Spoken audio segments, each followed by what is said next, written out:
Bonjour, c'est le pasteur Thierry Daniel Lumpungu depuis Montréal, Québec, Canada. Je voudrais vous parler aujourd'hui d'un thème que j'ai intitulé « Riche pour Dieu ».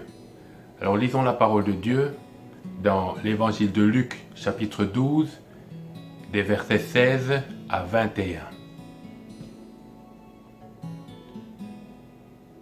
Il leur dit cette parabole. Les terres d'un homme riche avaient beaucoup rapporté, et il raisonnait en lui-même, disant, « Que ferai-je, car je n'ai pas de place pour serrer ma récolte. Voici, dit-il, ce que je ferai. J'abattrai mes greniers, j'en bâtirai de plus grands, j'y amasserai toute ma récolte et tous mes biens. Et je dirai à mon âme, tu as beaucoup de biens en réserve pour plusieurs années.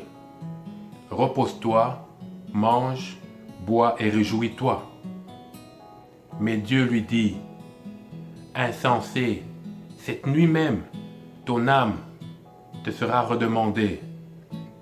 Et ce que tu as préparé, pour qui cela sera-t-il? » Et Dieu te dit, « Insensé, ne sais-tu pas que la crise du coronavirus arrive? » Dieu te dit, « Insensé, ne savais-tu pas que tu serais dans l'impossibilité de faire ce que tu voudrais faire à cause des circonstances qui ne dépendent pas de toi?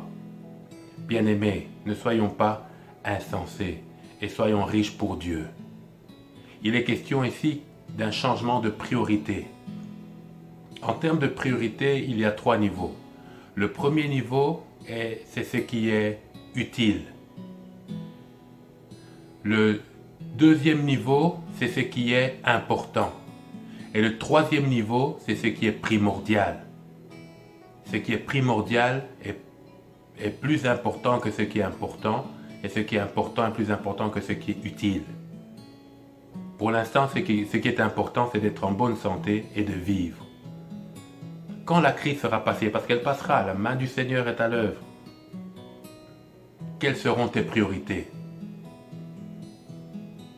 Bien-aimé, il est temps de se tourner vers Dieu et de le servir, d'être utile à son œuvre et d'aller de l'avant. Ne sois pas insensé, gloire à Dieu pour ta prospérité, mais sers le Seigneur de tout ton cœur, de toute ta force et de toute ta volonté. Soyez bénis dans le nom de Jésus-Christ.